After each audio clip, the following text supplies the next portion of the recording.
Kepadanya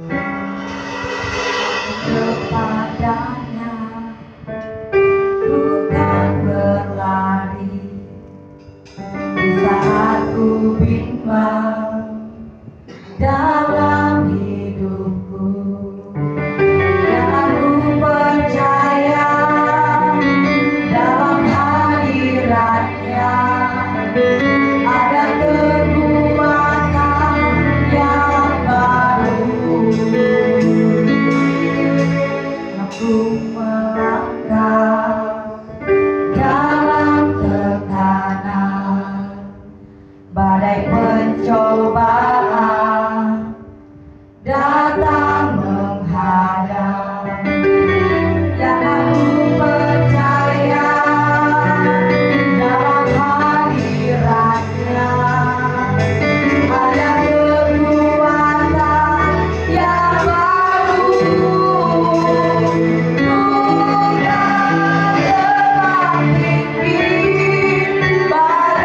Raja Wali di atas segala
Puji Tuhan. Karena kami percaya dan yakin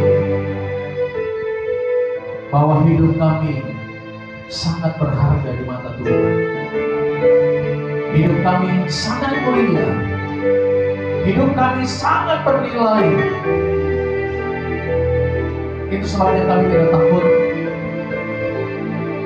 Kami tidak ragu bahwa Tuhan pasti menolong kami. Terima kasih Tuhan. Hidupku berharga. Hidupku berharga bagi Allah. Katakan, tiada yang tak berkenan di hadapannya. Dia ciptakan kau seluruh gambarnya. Sungguh terlalu indah kau bagi dia. Dia berikan kasihnya bagi kita. Dia merelakan segala galanya.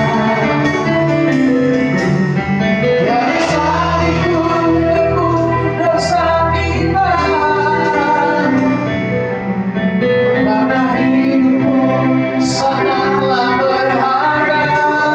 Katakan, bulu yang terpulang akan dipadamkannya.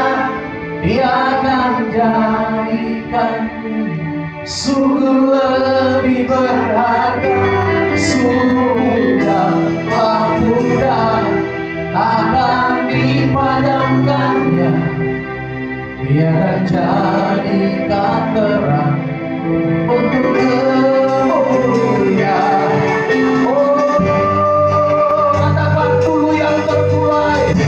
Oh, bulu yang terkulai akan dipatahkannya.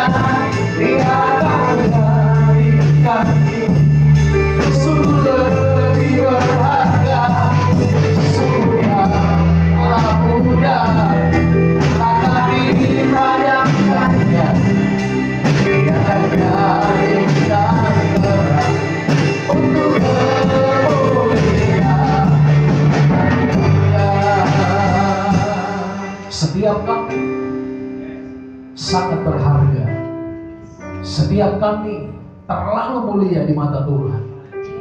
Dan kami yakin hari ini, mengawali bulan ini, kami akan terus melihat bagaimana Tuhan akan membawa kami, akan mengalami hal-hal yang dahsyat, akan mengalami hal-hal yang luar biasa. Kami akan melihat bahwa Tuhan akan terus menolong dan menyertai, bahkan memberkati kami. Biar firman menjadi kekuatan buat kami. Dan dalam nama Tuhan Yesus, mari istighfar rumah Tuhan yang siap dengar firman Tuhan, sama-sama katakan amin. Puji Tuhan, puji Tuhan, puji Tuhan. Haleluya, haleluya, puji Tuhan. Shalom. Apa kabar Bapak Ibu Saudara? Luar biasa. Allah kita Allah yang luar biasa. Amin. Itu sebabnya kita berkata luar biasa. Karena Tuhan begitu baik buat saudara. Haleluya. Langsung saja Bapak Ibu Saudara. Tema yang akan disampaikan buat kita di sepanjang bulan ini, bulan September. Udah fair-fair sudah. Kalau udah masuk bulan September, artinya sebentar lagi kita mau Natalan. Amin. Ya, bulan September. Tema yang saya angkat di sepanjang bulan ini, saya akan bicara tentang hidup yang berharga. Makanya tadi pujian sengaja saya angkat, saya pilih bahwa Tuhan berkata hidup saudara berharga. Katakan, hidupku berharga. Hidupku berharga. Haleluya. Kalau berharga, kalau bernilai, jangan jualmu. Haleluya. Setuju saudara? Jangan jual murah. Haleluya. Apalagi diobral. Apalagi di diskon. Nggak boleh di diskon. Amin. Bernilai. Kita punya harga. Ya, apa kata Alkitab tentang hidup saudara? Kita buka ayatnya. Ada PowerPoint saya bang, khotbah saya di situ. Tampilin aja bang. Ya.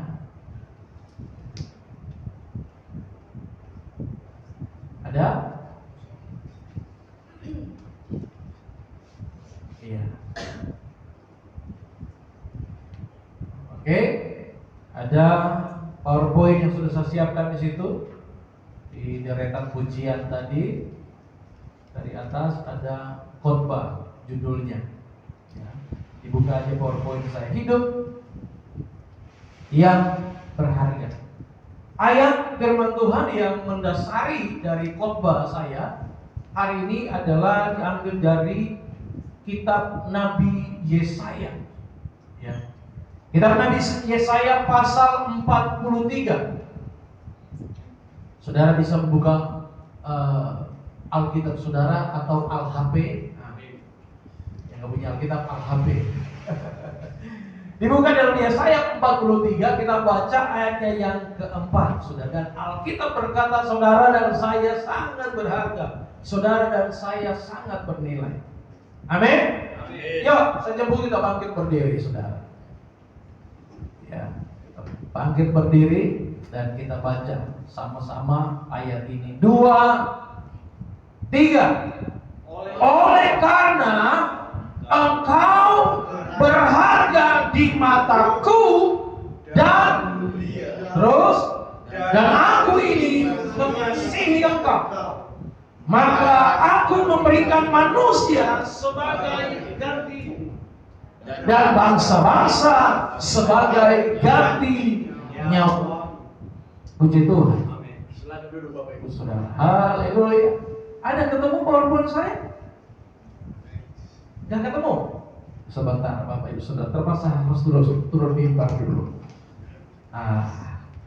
Ini jarang-jarang pokok langsung turun masuk ke ini Pak, di sini.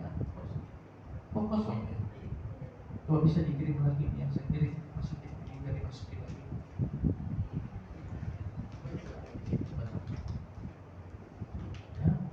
Bentar Bapak Ibu Saudara ya, karena saya harus khotbah, saya harus perlihatkan kepada Bapak Ibu Saudara tentang isi khotbah saya.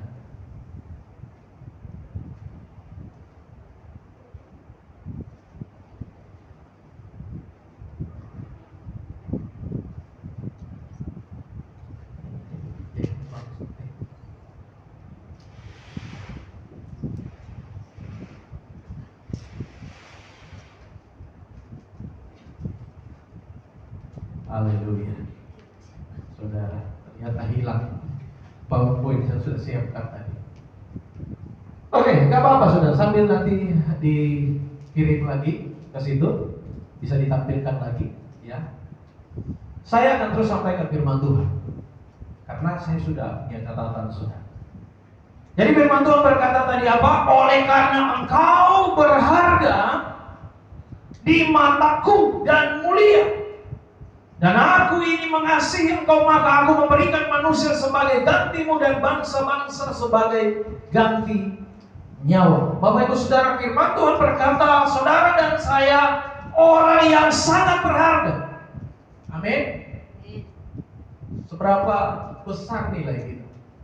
Kalau dihitung dengan rupiah, Bapak Ibu Saudara tahu berapa nilai kita? Ada yang tahu? Saudara, ada yang tahu berapa nilai saudara? Ada yang tahu saudara? 2M, 3M. Apalagi kepala pendeta waktu kerusuhan mahal sekali. Dia bilang harga kepala pendeta itu bisa miliaran. Kalau Ahok kemarin ditawarin kepalanya 1M. Bapak Ibu Saudara ingat ya? Waktu tahun politik harganya 1M. Itu masih murah. Harga yang sangat-sangat murah. Saudara tahu berapa harga kita? Harga sorga. Yang setuju katakan amin. Hitam-hitam begini saudara, jelek-jelek begini, jelek lah. Ganteng-ganteng, cakep-cakep begini, ini berharga. Amin. Katakan aku berharga. Aku berharga. Saudara berharga dan harga saudara adalah harga sorga. Kenapa saya katakan harga sorga? Karena saudara yang ciptain bumi ini, yang ciptain sorga ini, dia datang, dia bayar saudara. Amin. Dia yang datang menyerahkan nyawanya buat saudara. Itu sebabnya harga kita itu mahal. Harga kita itu terlalu mulia. Setuju saudara? Kenapa kita dikatakan lagi berharga dan mulia? Kita diciptakan saudara bukan bimsalabim. Jadi tiba-tiba jadi, enggak, ada proses. Amin. Saudara, beda dengan cara Tuhan menciptakan hewan. Kita diciptakan Tuhan berbeda dengan bagaimana Tuhan menciptakan makhluk-makhluk yang lain.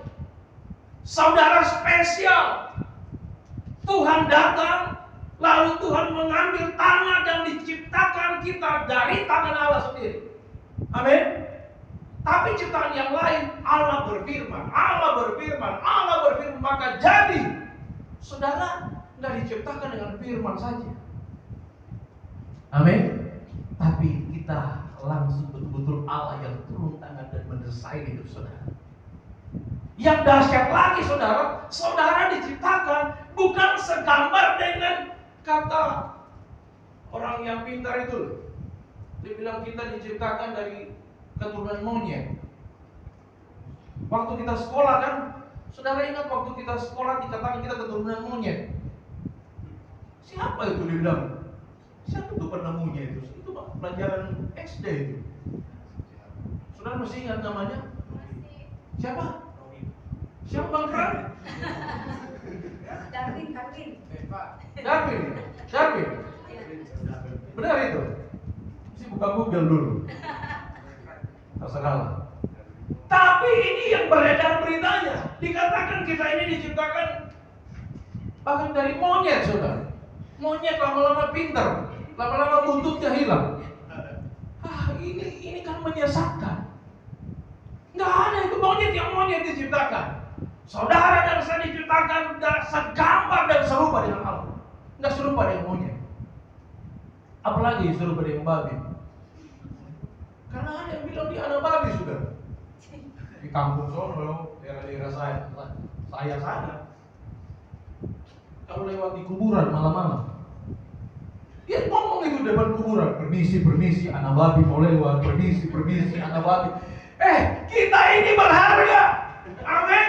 Masa dibilang anak babi mau lewat? Karena menurut pemahaman dia, setan itu takut sama babi. Ingat saudara bagaimana Yesus mengusir roh jahat, dikasih masuk ke babi, dan babi mati. Saudara ingat kisah itu? Makanya dia pikir setan takut sama babi. Jangan sampai dia masuk lagi ke babi. Jadi banyak anak Tuhan percaya tapi masih dia bilang dia keturunan babi. Permisi, anak babi mau lewat. Saudara, kita bukan keturunan binatang. Amin. Kita bukan sebangsa dengan binatang.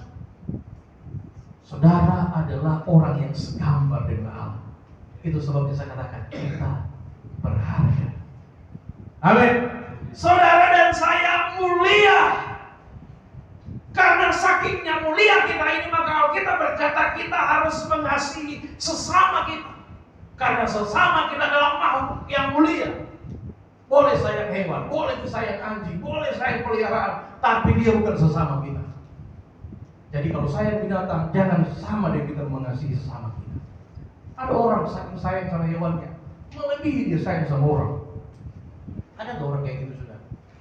Anjingnya sakit, masuk opname, saudara. Mau berapa juta dia bayar, tak apa-apa. Tapi ibunya sakit, dilantarin, saudara. Nggak pernah nengok. Keluarganya sakit, mikir dia keluar uang. Tapi kalau peliharaannya sakit, pokoknya dia jor-joran. Mau berapa pun dia keluar itu. Ini pertanyaan, ini sesamanya yang mana? Yang dirawat di kandang atau keluarganya, saudara? Itu sebabnya kita harus merubah paradigma kita. Amin. rubah pola pikir kita. Saudara harus mengasihi sesama kita, karena Alkitab berkata berharga.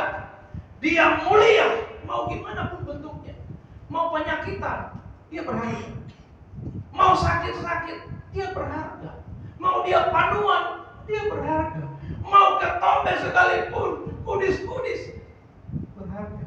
Amin saudara. Apalagi kalau kita seperti yang ada di tempat ini. Haleluya. Berharga di hadapan Tuhan. Saudara, ayat selanjutnya Lukas pasal 15. Saudara, kenapa kita dikatakan berharga? Tuhan itu luar biasa, saudara. Tuhan saking berharganya kita, makanya dia terus berusaha untuk datang, ninggalin ke sorga untuk cari kita. Haleluya. Haleluya saudara. Cara Tuhan nyari kita itu dalam Alkitab ada dikasih kayak 3 perumpamaan. Bagaimana seorang perempuan mencari yang pertama dirham yang hilang. Saudara pernah baca dirham?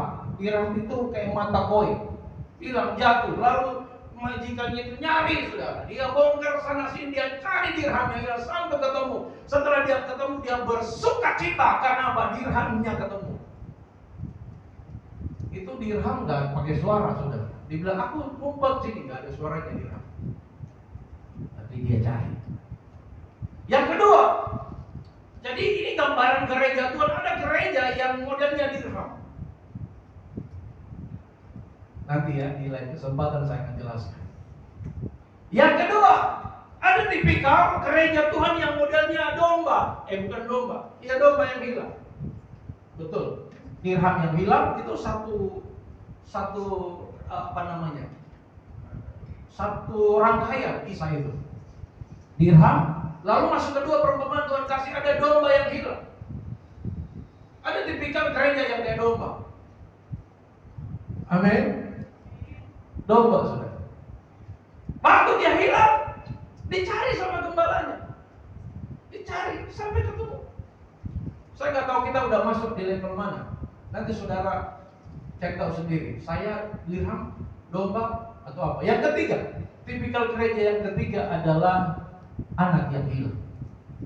Dirham yang hilang, domba yang hilang, anak yang hilang. Yang kedua poin di atas tadi dicari. Tapi ketika domba hilang dicari, anak yang hilang dicari. Bapaknya nggak cari. Bapaknya tunggu anak itu balik. Balik dalam keadaan apa, saudara? Modelnya udah kayak babi. Baunya udah kayak babi, aromanya udah aroma babi. Dia tinggal dengan babi, makan makanan babi. Itu anak yang hilang. Tapi apa yang terjadi? Ketika bapaknya melihat anaknya, apakah dia jijik, saudara? Tidak. Dia peluk anaknya, dia cium anaknya. Dia ganti jubahnya, dia pakai kasut yang baru, dia kasih cincin. Ini karena berharga. Saudara dengar baik, kita berharga. Sekotor-kotornya apa kita? Nah, dengar baik, kita sangat berharga. Muncul juga, saudara. Next, ya udah buka tadi, udah baca ini. Lukas tadi dikatakan, ini dia. Lukas pasal 15 ayat 10, sama-sama baca 2, 3. Aku demikian juga ada sukacita pada malaikat Allah karena satu orang berdosa yang bertobat. Saudara dengar, kalau ada yang bertobat di gereja ini, bukan cuma saya yang sukacita, bukan cuma jemaat lain yang sukacita. Saudara tahu yang bersukacita siapa? Satu orang bertobat. Seantero sorga dikatakan apa, saudara? Sukacita pada malaikat-malaikat karena satu orang berdosa bertobat. Kenapa saudara malaikat ikut gempar? Kenapa malaikat di sorga heboh? Karena saudara dan saya sangat berharga. Amin. Ketika kita diselamatkan, kita bertobat, maka dikatakan dia bersukacita. Bukan hanya kita bersukacita di bumi, tapi di sorga malaikat-malaikat bersukacita. Kenapa malaikat ikut bersukacita? Karena malaikat tahu nilai kita. Kenapa malaikat bersukacita, Bapak Ibu Saudara, di sorga? Karena malaikat sadar saudara dan saya bernilai. Saudara tahu nilai kita jauh melebihi nilai malaikat. Kita lebih berharga, kita lebih mulia daripada malaikat. Itu kata firman. Malaikat sekali dia berbuat salah langsung dihukum. Lucifer sekali dia berbuat dosa langsung dicampakkan. Tapi kita berkali-kali, berulang-ulang kali kita jatuh bangun dalam dosa. Tapi Tuhan Yesus berkata, aku tetap mengasihi. Saya nggak tahu seberapa banyak dosa kita dari kita lahir sampai hari ini. Tapi kalau hari ini saudara masih ada, itu karena Tuhan sayang sama kita. Amin. Itu karena Dia cinta kita. Kalau Dia nggak cinta kita, saudara udah nggak ada di tempat ini.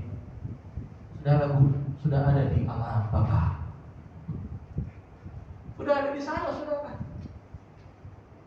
Di dunia lain. Tapi kalau hari ini kita masih ada di saat ini, ibadah masih bisa muji Tuhan, masih bisa melayani Tuhan, walaupun terkadang pelayanan kita ya mungkin pelayanan yang belum keluar dari hati. Tapi dengar baik, Tuhan masih tetap sayang kita. Amin. Berkali-kali kita melakukan kesalahan, tapi Tuhan tetap mengasihi saudara. Kasihnya tidak pernah berubah. Kita berubah, Dia tetap tidak berubah. Kasih Tuhan tidak pernah berubah. Amin. Ada lagunya kan? Tuhan Yesus tidak berubah, tidak berubah, tidak berubah. Jadi viral lagu itu. Sampai orang-orang kerudung pun nyanyi lagu itu. Tuhan Yesus, TikTok kan? Tidak berubah. Saudara, Yesus memang tidak pernah berubah, yang berubah kita. Itu sebabnya saudara dan saya bernilai. Amin. Next, bukti bahwa hidup kita bernilai. Saudara, saya kasih lihat bukti bahwa kita bernilai. Next, haleluya. Matius pasal 8 ayat 1 sampai 17. Saudara, enggak usah baca karena saya mau cepat khotbahnya. Bukti bahwa hidup kita bernilai, Matius 18 mulai ayat yang pertama sampai ayat 17. Di sana Yesus menceritakan ada 3 peristiwa penting bagaimana Yesus mengasihi orang percaya, mengasihi umat, mengasihi manusia. Pertama, kita lihat ada 3 golongan orang yang dipulihkan Tuhan di dalam pembacaan Matius pasal 8. Ada 3 orang, ada 3 golongan orang yang dipulihkan. Pertama, golongan pertama adalah orang yang sakit apa saudara? Itu ayat pertama kalau kita baca ayat 1 sampai ke ayat 4 itu mengisahkan tentang bagaimana Yesus menyembuhkan orang yang penyakit kusta. Ayat selanjutnya di sana dikatakan mulai ayat 5 dan seterusnya di sana diceritakan bagaimana Yesus menyembuhkan seorang hamba perwira yang apa saudara? Yang lumpuh. Jadi bukan perwira ini yang sakit, pembantunya, hambanya, budaknya yang sakit. Lanjut lagi ayat terakhir di sana diceritakan bahwa Yesus juga menyembuhkan di dalam pasal yang sama yang ketiga adalah ibu mertua Petrus. Oke, saya akan bahas satu-satu saudara dari 3 peristiwa ini. Yuk, next. Pertama, orang yang sakit kusta. Golongan sakit kusta. Bapak Ibu Saudara, saya mau kasih tahu bahwa penyakit kusta adalah salah satu jenis penyakit. Tadi sengaja saya print, saudara. Apa yang saya tampilin ini bisa print out. Jadi saya tinggal lihat sini kalau ini bermasalah ada printannya. Kalau saudara minta dan saya share. Golongan yang pertama, orang yang sakit adalah sakit karena apa? Kusta. Bapak Ibu tahu penyakit kusta bagi orang Yahudi ini penyakit kutuk. Orang kalau sudah kena penyakit kusta, dia akan diusir dari keluarganya. Gak boleh disimpan. Karena dianggap dia telah mati. Dia kena tulah, dia kena kutuk. Maka kalau orang sudah kena penyakit kusta, dia harus diusir keluar dari rumah, dianggap mati saudara. Yerusalem itu dikelilingi oleh tembok, dan orang itu harus dibuang keluar tembok, tidak boleh ada dalam kota. Kemudian apa yang dilakukan dengan orang yang kena kusta? Dia akan membiarkan rambutnya panjang, terurai, dan menggunakan baju yang compang-camping, saudara. Jadi bajunya itu harus sengaja dibuat compang-camping. Ya. Kemudian yang ketiga, orang yang sudah kena kusta, ketika dia berjalan dan berjumpa dengan siapa saja, dia harus berkata, najis, najis, najis. Ini yang harus dia lakukan. Jadi saudara, orang yang mengalami penyakit ini sangat-sangat luar biasa. Mereka itu ibarat orang yang sudah mati. Nah, kusta dalam pandangan orang Yahudi sebagai tanda apa saudara? Ketidakperkenanan Allah. Oh, Allah itu udah gak suka sama orang ini. Allah udah gak mau sama orang ini. Ini orang yang sudah kena kutuk. Ini orang yang sudah kena tulah. Makanya dalam Alkitab ada dikisahkan tentang orang-orang yang kusta. Imamat pasal 13 ayat 45. Dan kalau kita baca sampai di pasal 14, itu menceritakan tentang orang yang kena kusta itu seperti apa. Tanda-tanda kena kusta itu apa? Di sini ada penjelasannya. Pasal 13, pasal 14 itu membahas tentang orang yang kusta. Ya. Dan orang yang kena kusta itu diyakini oleh orang Yahudi mereka adalah orang berdosa. Ngeri gak saudara? Ya. Ngeri sekali. Nah lihat saudara, ada contoh orang yang kena kusta dalam Alkitab, ada kisah Miriam. Karena dia berdosa, maka Tuhan izinkan dia harus mengalami kusta. Kemudian ada Gehasi, juga karena dia melakukan dosa, maka dia diizinkan Tuhan untuk mengalami kusta. Kemudian ada Raja Uzia, dia juga mengalami kusta. Bahkan Musa juga pernah diizinkan Tuhan untuk Tuhan menyatakan kuasa dan mujizatnya. Tuhan pun pernah mengizinkan Musa untuk mengalami kusta. Saudara, lalu pertanyaannya adalah bagaimana sikap Yesus ketika dia berjumpa dengan orang kusta ini? Bagaimana sikap orang yang kusta ini ketika dia berjumpa dengan Yesus, saudara? Lihat ayat yang kedua, dikatakan apa? Orang itu sujud menyembah dia. Orang kusta tadi ketika dia, kan waktu itu dari kisah ini dimulai dari pasalnya yang ke-7, itu mengisahkan bagaimana Yesus itu dia khotbah di bukit di luar kota Yerusalem. Dia khotbah di bukit, lalu orang-orang berkerumun di sana mendengarkan Yesus khotbah. Di antara kerumunan itu ada orang-orang yang kusta juga, karena di luar tembok. Ada orang-orang kusta yang mendengar khotbah Yesus dan mereka dengar bahwa Yesus itu Allah yang baik, Tuhan yang baik. Yesus itu sangat luar biasa, dia mengasihi. Karena khotbahnya itu menarik, saudara. Sehingga mereka bertumbuh, rohaninya muncul. Bukan firman Tuhan berkata iman timbul dari pendengaran akan firman. Jadi setelah kita dengar firman, iman kita muncul. Iman kita percaya. Dan salah satu orang yang percaya akan khotbah Yesus adalah orang yang kusta. Nah setelah dia dengar Yesus khotbah, dia datang jumpa Yesus. Waktu dia jumpa Yesus, dikatakan di dalam ayat yang kedua, dikatakan dia sujud menyembah. Wow. Sujud ini bukan menunjukkan sikap hormat saja, Bapak Ibu. Tetapi sikap sujud adalah sikap bagaimana dia meyakini bahwa orang ini mampu dan layak untuk mendapatkan pujian dan kehormatan. Dia menganggap dia bukan cuma sekedar raja, tapi melebihi dari raja yang dia harus sembah. Haleluya. Yang kedua, yang menarik dari orang yang kusta ketika dia jumpa Tuhan, selain dia sujud menyembah, dia katakan apa? Jika Tuhan mau. Lihat ayat itu, saudara baca. Boleh Bang ditampilin ayatnya? Tampilin aja Bang. ayatnya, Injil Matius tadi. Haleluya.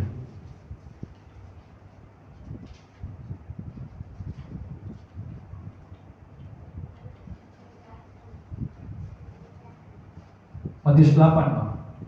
Matius 8 ayat 2. Coba ditampilin. Ya. Supaya kita sama-sama nyimak. Matius 8 ayat 2. Lihat Bapak Ibu Saudara. Maka datanglah seorang yang sakit kusta kepadanya. Apa dia katakan sana? Lalu sujud menyembah dia dan berkata, Tuhan, jika Tuhan mau. Lihat di perkataan iman. Jika Tuhan mau, bukan jika Tuhan bisa, bukan. Dia yakin Yesus pasti bisa. Dia yakin dan percaya bahwa Tuhan pasti bisa menyembuhkannya. Yakin. Dia yakin. Tapi bukan itu yang jadi soal. Dia katakan apa? Jika Tuhan mau. Artinya ada sebuah kesadaran tahu diri. Apakah kalau dia mau saya sembuh? Pasti saya sembuh. Tapi kalau dia nggak mau saya sembuh, saya nggak akan sembuh. Ini konsep doa yang benar. Hari ini mulai belajar kita untuk merubah konsep doa. Amin. Ketika kita berdoa Bapak Ibu Saudara, seharusnya gaya doa kita kayak gini. Jika Engkau mau, jika Engkau Tuhan berkenan, tolong aku. Jika Tuhan mau. Haleluya. Tapi kadang-kadang kalau kita doakan kita akan tolong-tolong sedikit Tuhan kan. Tuhan sembuhkan saya, langsung tolong. Tuhan berkati saya. Tuhan jaga saya. Emang Tuhan Yesus itu sapang kita. Haleluya. Ada banyak anak Tuhan saudara dalam konsep berdoa ini salah. Ketika jumpa Tuhan langsung minta, langsung tolong Tuhan. Tuhan berkati saya, Tuhan tolong saya, Tuhan sembuhkan saya. Padahal konsepnya jika Tuhan mau. Kalau orang Muslim bilang insya Allah. Kadang-kadang kita bilang insya Allah kan, kayaknya gimana gitu. Padahal sebenarnya kan, jika Tuhan berkenan, jika Tuhan mau, jadilah sesuai keinginan Tuhan, bukan kehendak kita. Amin. Kita kalau berdoa kadang-kadang Tuhan aku pingin kita. Kehendak kita saya katakan yang Tuhan harus ngikut.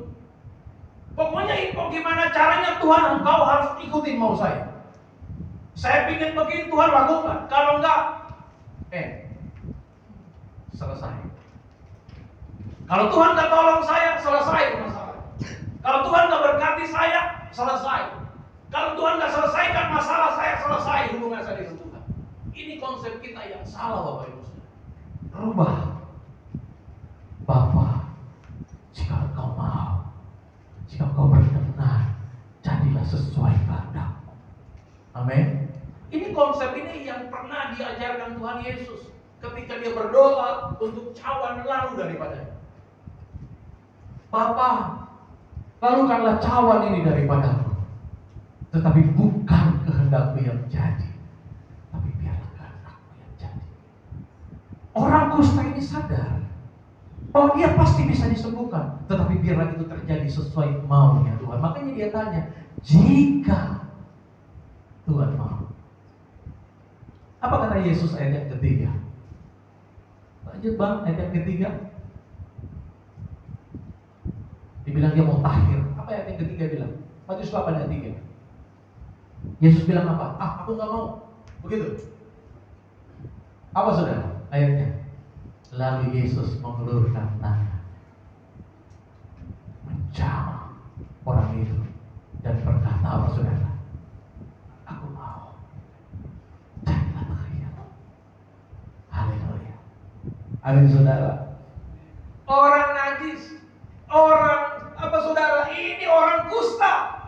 Jangankan jamah, jangankan sentuh, ketemu berpapasan saja nggak boleh.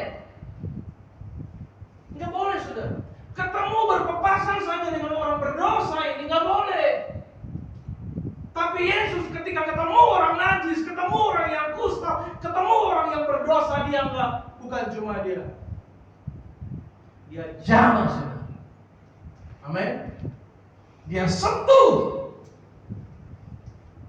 Saudara dengar baik. Sekotor apa kita, asal kita mau datang, dia pasti menyentuh saudara. Amin. Tuhan pasti akan menyentuh saudara. Haleluya. Pasti Tuhan akan menjamah saudara. Haleluya. Kalau Tuhan udah jamah kita, saudara, dahsyat. Dia jamah. Gimana lagunya? Hidupku. Terus, tahu gak lagunya? Yesus jamah hidupku dan beri damai di hatiku. Semua berubah dan ku tak dia lakukan. Yesus jamah ku jadi baru. Saudara, kalau Tuhan udah jamah kita, dia akan ubah hidup saudara. Dia akan jadikan kita baru. Amin. Izinkanlah Tuhan menjamah saudara. Tapi kadang-kadang kita gak mau dijamah, gak boleh disentuh Tuhan, gak boleh disenggol sama Tuhan. Hati kita gak siap disenggol, dijamah Tuhan. Jamahan Tuhan itu bisa lembut, bisa keras, bisa menyakiti. Tuhan menjamah kita dengan apa saudara? Firman. Amin. Karena jamahan Tuhan, kadang jamahan Tuhan itu menyentuh kita itu sakit. Kita nggak siap dijamah, kita nggak bisa disentuh. Sampai ada yang bilang, aduh Pak Gembala kalau khotbah nyinggung-nyinggung saya. Ini beredar. Orang-orang yang sakit hati keluar dari Mahanaim dan dia bilang saya khotbah nyinggung-nyinggung dia. Ya gimana saudara? Saudara, setiap kita wajib untuk dijamah, wajib untuk disentuh. Amin. Tergantung hati kita. Kalau kita punya luka memang sakit kalau dijamah. Setuju? Kalau kita punya luka disentuh sakit nggak saudara? Saudara punya luka nih, saya sentuh. Sakit nggak saudara? Sakit. Tapi mau sembuh nggak? Mau. Izinkan Tuhan menjamah sakitmu. Amin.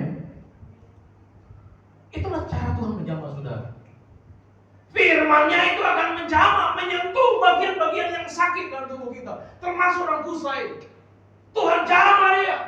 Yang lihat, jamahan Tuhan itu mendatangkan kuasa, kesembuhan, pemulihan terjadi. Amin. Seketika itu, lihat firman Tuhan katakan, nggak tunggu besok. Kalau pagam yang jamah, belum tentu sembuh. Bisa lewat, tapi kalau Tuhan yang sentuh, seketika itu bisa terjadi kesembuhan. Amin. Orang kusta itu langsung jadi tahir, saudara. Haleluya. Dia jadi tahir kenapa? Ada sikap yang luar biasa dari seorang kusta itu. Sikapnya gimana Bapak Ibu Saudara? Lihat, sikap seorang penyembah. Dia menyembah. Saudara, kalau Tuhan ingin Tuhan menjamah hidup saudara, mulai hari ini bangunlah, milikilah sikap yang suka menyembah Tuhan. Setuju? Bangun pagi-pagi praise and worship. Haleluya. Sembah dia. Nggak usah nyembahnya pakai bahasa roh. Kalau saudara nggak bisa nyembah pakai bahasa roh, akhirnya saudara buat-buat nanti bahasa rohnya. Ya kan? Nyembah saja, puji aja. Terserah kata-kata apa yang Tuhan taruh dalam mulutmu untuk memuji dia. Sanjung aja dia. Dimuliakanlah namamu, dikuduskanlah, datanglah kerajaanmu, jadilah kehendakmu, dan seterusnya. Itu pujian. Amin. Suka menyembah. Bapak Ibu Saudara, mulai hari ini coba latih diri kita untuk suka menyembah dia. Amin. Miliki sikap ini, saudara. Yang kedua, bukan kehendak kita yang jadi ketika kita berdoa, tapi biarlah doa kita jadi sesuai kehendak Bapa di sorga. Konsep doa kita rubah ya, bukan kehendakmu yang jadi, tapi biarlah kehendakmu yang jadi. Kita minta aja, enggak apa-apa. Saudara minta aja apa saja, tapi dengar baik, biarlah itu terjadi sesuai kehendak Tuhan. Kita ingin sembuh, doakan aja Tuhan. Tuhan biarlah ini jadi sesuai kehendak. Pingin diberkati kehidupan ekonomi kita, biar jadi sesuai kehendak. Amin. Pingin cepat dapat jodoh, Tuhan jadilah kehendak. Putus sama dia nggak apa-apa, jadilah kehendak. Amin. Haleluya. Jangan gara-gara putus pacar mati aja dulu. Jangan. Saudara, jadilah kehendakmu. Karena pasti kalau putus Tuhan akan ganti kasih yang terbaik. Amin. Haleluya. Di PHK dari satu kerjaan, jangan kecewa, jangan putus. Jadilah kehendakmu karena Tuhan akan buka keran yang baru. Amin. Kalau berkatmu terkunci di sini, yakin Tuhan akan bukakan berkat yang baru. Kita tidak mendapatkan hal yang kita inginkan di sini, jangan takut, Tuhan akan buka yang terbaik di sana. Setuju? Setuju saudara? Harus setuju. Karena ini kebenaran. Amin. Amin. Jadi jangan takut saudara. Ya, semua apa yang terjadi dalam hidup kita, semua itu karena persetujuan Tuhan dan atas kehendaknya. Kalau Tuhan gak izinkan, saudara, tidak ada yang sulit terjadi atas hidupmu. Tapi kalau terjadi sesuatu yang sulit dalam hidup kita, itu semua terjadi karena seizin dari Dia. Artinya, Dia mau melatih kita.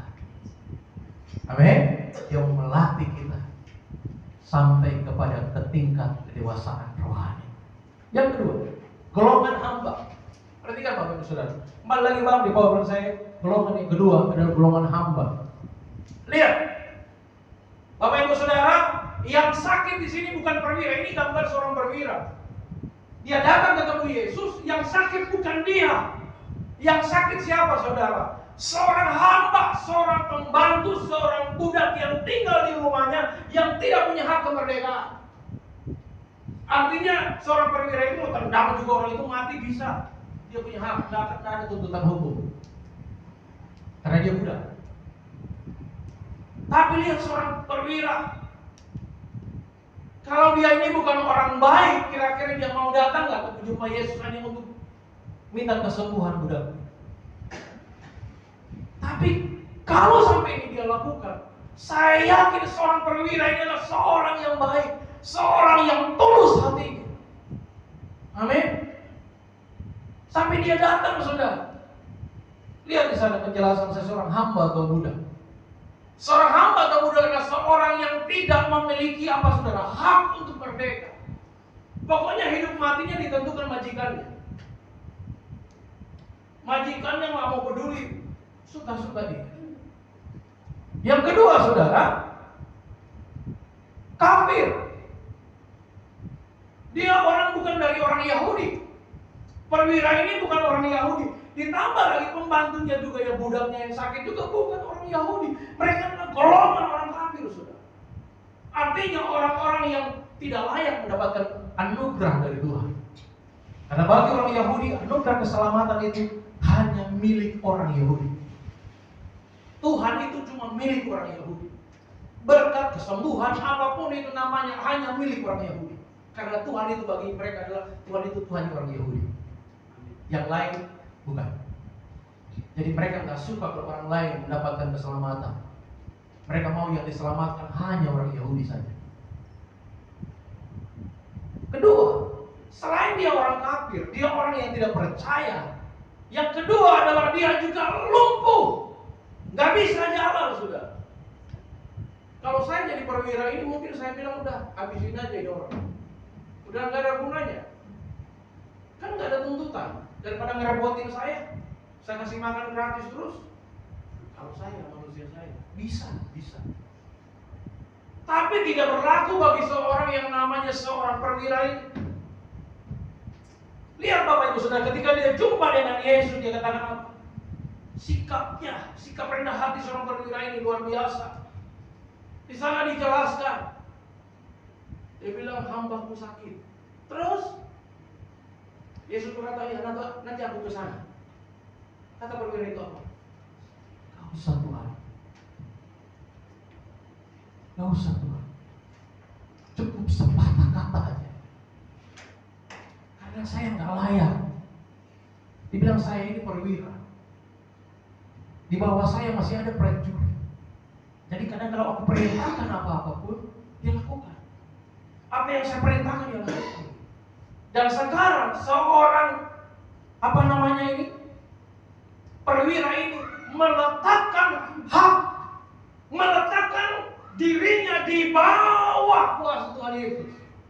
Artinya dia berkata begini, aku ini gak ada apa-apanya, perintah aja, aku lakukan. Haleluya. Ini memiliki sikap apa saudara? Sikap seorang perwira ini apa? Sikap rendah hati, sikap hati hamba, yang dia gak menganggap dia seorang perwira, saudara. Dia punya jabatan, layak dihormati. Dia gak menganggap, dia bilang perintah aja. Dia meletakkan dirinya selevel dengan seorang hamba, saudara.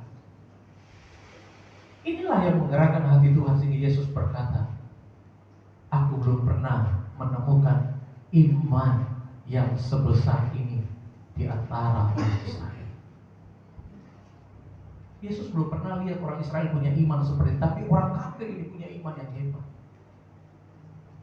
Haleluya. Golongan hamba. Bapak Ibu, mari kita beri sikap rendah hati. Amin. Kita ingin melihat mujizat, kita ingin melihat berkat Tuhan atas kita. Hanya bisa kita peroleh ketika kita memiliki sikap rendah hati. Yang setuju, katakan amin. Yang ketiga, terakhir Bapak Ibu Saudara. Ya, terakhir. Golongan kaum yang lemah. Yang ketiga, yang Yesus jumpai lagi yang ketiga terakhir adalah kaum yang lemah. Siapa? Wanita, ibu mertuanya Petrus. Dia sakit apa saudara? Demam. Ya. Waktu itu belum ada COVID. Gejalanya mirip COVID kali ya. Demam, meriang. Demam saudara. Tapi bagi orang Yahudi penyakit demam itu penyakit yang biasa. Bukan sesuatu yang menakutkan, penyakit biasa. Tapi ini bukan soal penyakitnya biasa atau penyakit parah buat Yesus, bukan. Tapi Tuhan Yesus melihat bahwa ada kesenjangan sosial di sana. Dalam tradisi orang Yahudi, wanita itu selalu terpinggirkan. Sudah tahu itu? Di mata orang Yahudi, wanita itu nilainya selevel pembantu. Makanya di sana saya sedikit catat. Wanita dalam tradisi Yahudi dianggap sebagai makhluk yang lebih rendah dibanding dengan laki-laki. Yang kedua, wanita dalam pandangan Yahudi sama dengan pembantu. Dalam bahasa Ibrani disebut khadam. Seperti pembantu.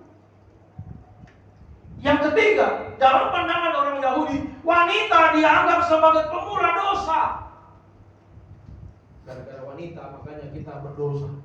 Dia ingat kasus Hawa, saudara. Ini gara-gara Hawa punya perbuatan kita berdosa, dan hukumannya apa, saudara? Akan menyebabkan pada kematian dan penghukuman. Jadi gara-gara wanita ini, makanya orang Yahudi tidak terlalu suka dengan wanita. Di mulutnya dia nggak suka, tapi di hatinya, lain di bibir, lain di hati. Tapi dalam pandangan mereka gitu, saudara, wanita itu direndahkan. Tidak ada kesetaraan. Dianggap wanita lebih rendah, bahkan selevel pembantu. Dianggap wanita itu seperti budak. Makanya dalam tradisi Yahudi namanya budak, itu pasti ditindih telinganya, diseret tiap pintu, lalu dipantek telinganya, dilubangi, digantung logam di telinga. Itu tanda budak. Pasang anting, saudara. Budak-budak di zaman dulu selalu ada anting. Jadi kalau ada anting ketemu di pasar, dia pasti budak. Ketemu di pasar, ketemu ada anting, oh ini budak. Jadi tanda budak itu pakai anting. Bapak Ibu, supaya Ibu tahu ya, Bapak Ibu tahu. Laki-laki, perempuan, asal dia budak pasti ada tanda anting di telinga, dilubangi telinganya. Nanti baca di Alkitab. Itu tradisi. Makanya karena perempuan suka pakai anting, makanya sering bilang budak lelaki.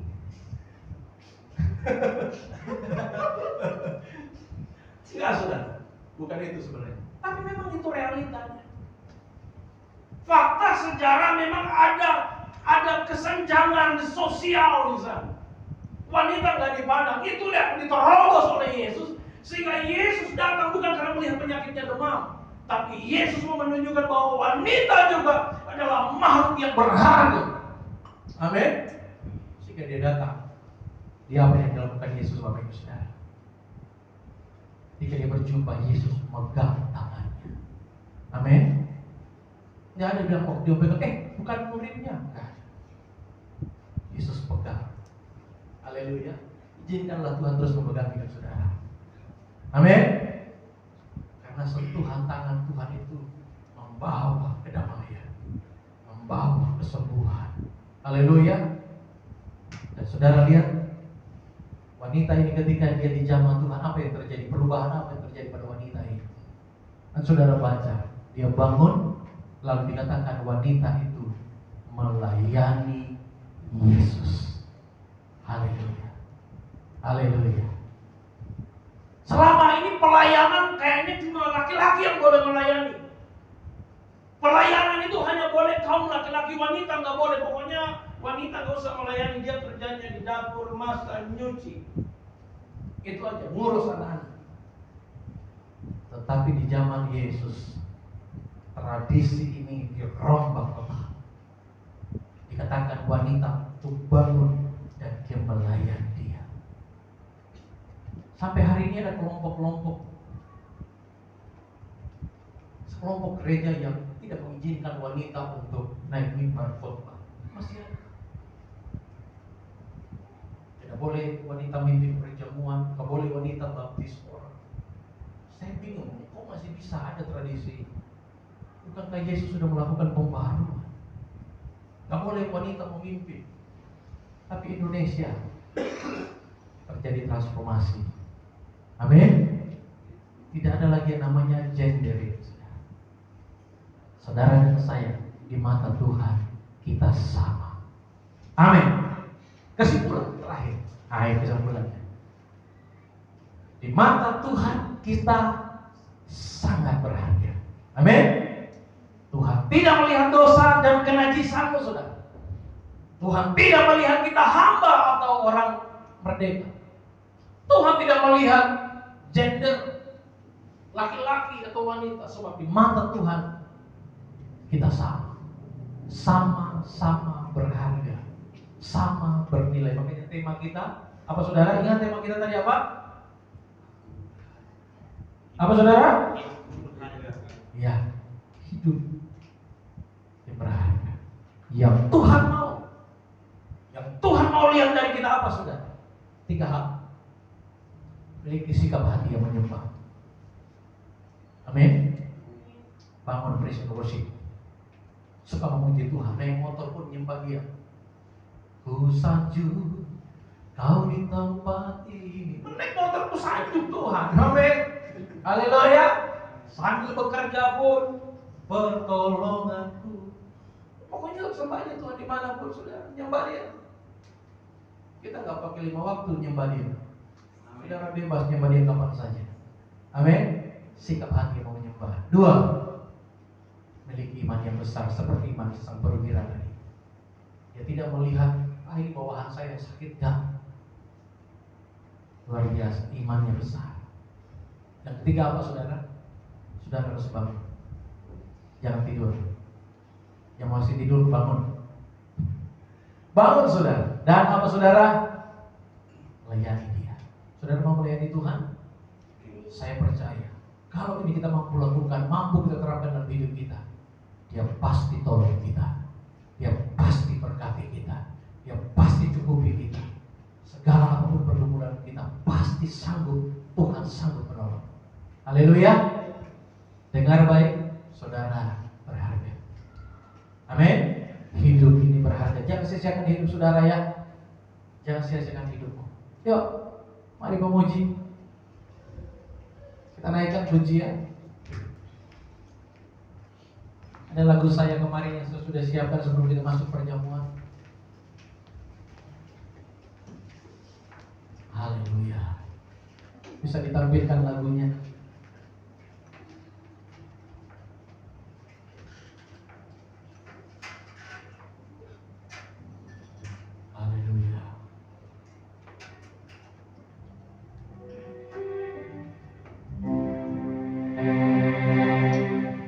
Mari Bapak Ibu Saudara, kita siapkan hati kita ya untuk menerima perjamuan kudus. Sebelumnya kita naikkan pujian, kita naikkan lagu ini Saudara.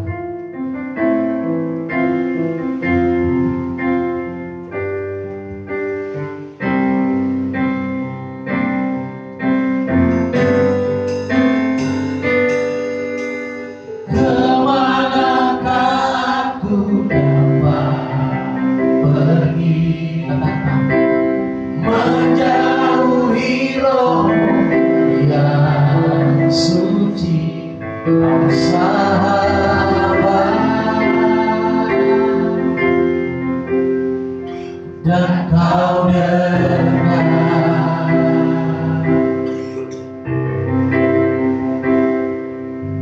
bahkan seluruh pengabdianku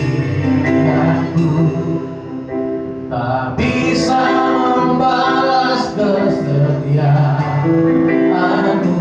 sungguh mulia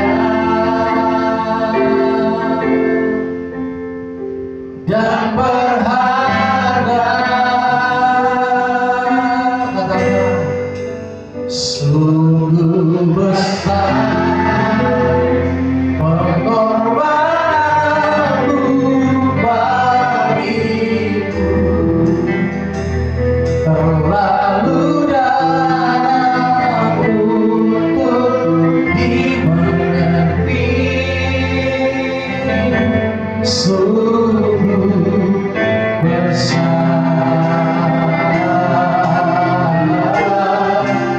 sungguh indah yang kau pikirkan tentangku,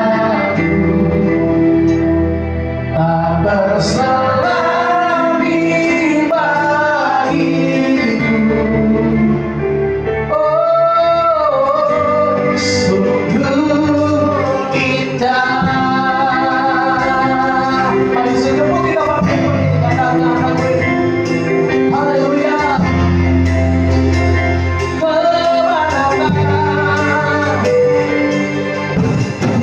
Kemanakah ku dapat pergi, menjauhi rohmu yang suci, oh sahabat,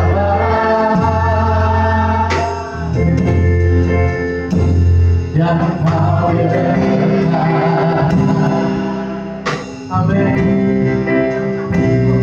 Oh, bahkan seluruh pengabdianku tak bisa membalas kesetiaanmu, sungguh mulia dan berharga, katakan sungguh besar, sungguh besar pengorbananmu bagiku, terlalu dalam untuk dimengerti.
kita ada roti dan anggur yang kita percaya dengan iman kita bahwa ini adalah tubuh dan darah Kristus yang akan kita terima, yang akan kita makan, yang akan kita minum sebagai tanda bahwa kita hidup bersama Dia. Setiap kali kita memakan dan meminumnya, saudara, kita mengingat akan pengorbanan Yesus di atas kayu salib sebagai bukti bahwa kita sangat berharga, kita sangat mulia, kita sangat bernilai di mata Allah. Itu sebabnya mari kita akan terima roti dan anggur ini. Dan sebelumnya mari saja kita berdoa. Bapa, di hadapan kami ada roti dan anggur biasa. Ubahkan roti dan anggur ini menjadi tubuh dan darah, sehingga ketika kami makan, kami minum tubuh dan darah, kami mengingat, kami mengenal karyamu di atas kayu salib. Engkau rela mati, darahmu tercurah, darahmu tertumpah. Engkau mati karena engkau mengasihi kami, karena kami sangat berharga, kami sangat mulia. Itu sebabnya kami bersyukur atas pengorbanan-Mu, sehingga kami yang miskin Kau buat kami kaya. Kami yang sakit Engkau jadikan kami sembuh oleh bilur-bilur-Mu. Kami diselamatkan, kami ditebus, utang dosa dilunasi dengan darah-Mu yang mahal. Kami percaya Tuhan, kekuatan dan kemampuan dari Tuhan akan terus menyertai setiap langkah kami, karena kami yakin Tuhan ada di dalam kami. Itu sebabnya berkati roti dan anggur ini. Dalam nama Tuhan Yesus, kami siap untuk menerima perjamuan kudus ini. Dalam nama Bapa dan laki-laki dan Roh Kudus. Dalam nama Tuhan Yesus Kristus. Haleluya. Amin. Selamat duduk kembali.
anggur. Bahkan di atas setiap roti yang saudara pegang ada ayat firman Tuhan. Saudara pegang ayat ini, saudara baca, saudara renungkan ayat ini. Saya percaya setiap ayat yang saudara terima hari ini adalah jawaban atas doa saudara. Setiap ayat yang saudara terima hari ini adalah kekuatan yang baru yang datangnya dari Tuhan, bahwa Tuhan pasti tolong saudara. Tuhan pasti akan menyertai saudara, dan Tuhan pasti akan memberkati hidup saudara. Amin. Pegang dan imani setiap firman Tuhan ini. Haleluya. Terima kasih Tuhan.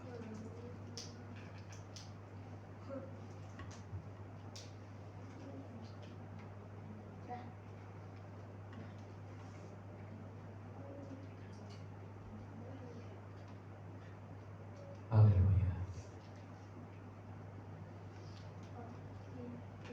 Mari saudara, angkat roti yang saudara pegang lebih tinggi dari atas kepala saudara, sebagai tanda kita menghormati tubuh Kristus.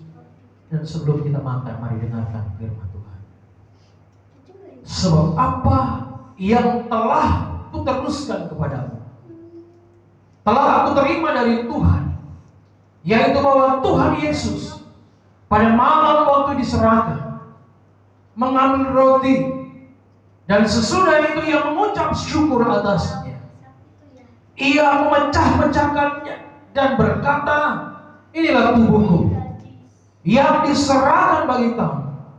Perbuatlah ini menjadi peringatan akan aku.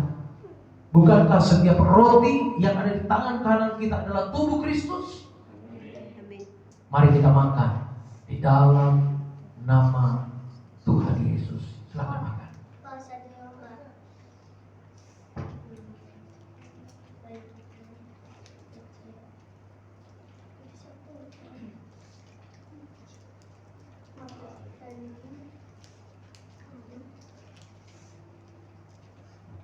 Haleluya. Mari angkat anggur lebih tinggi dari atas kepala kita, sebagai tanda kita menghormati darah Kristus. Sebelum kita minum, dengarkan firman Tuhan. Demikian juga ia mengambil cawan sesudah makan, lalu berkata, cawan ini adalah perjanjian baru yang dimeteraikan oleh darah. Perbuatlah ini setiap kali kamu meminumnya menjadi peringatan akan aku. Bukankah setiap cawan yang ada di tangan kanan kita adalah darah Kristus? Mari kita minum di dalam nama Tuhan Yesus Kristus.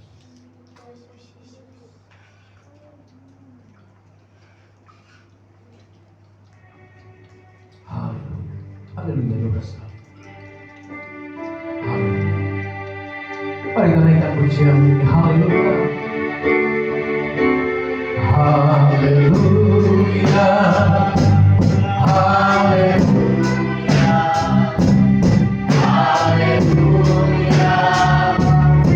Haleluya. Haleluya. Haleluya.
Setiap kita yang sudah diberkati Tuhan, sama-sama katakan amin. Puji Tuhan. Silakan duduk Bapak Ibu Saudara.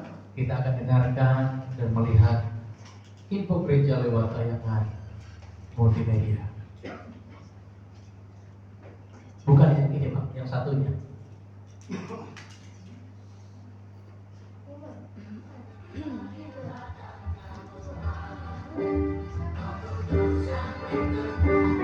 Shalom, selamat hari Minggu, selamat beribadah. Terima kasih untuk jemaat yang telah datang beribadah pada hari ini.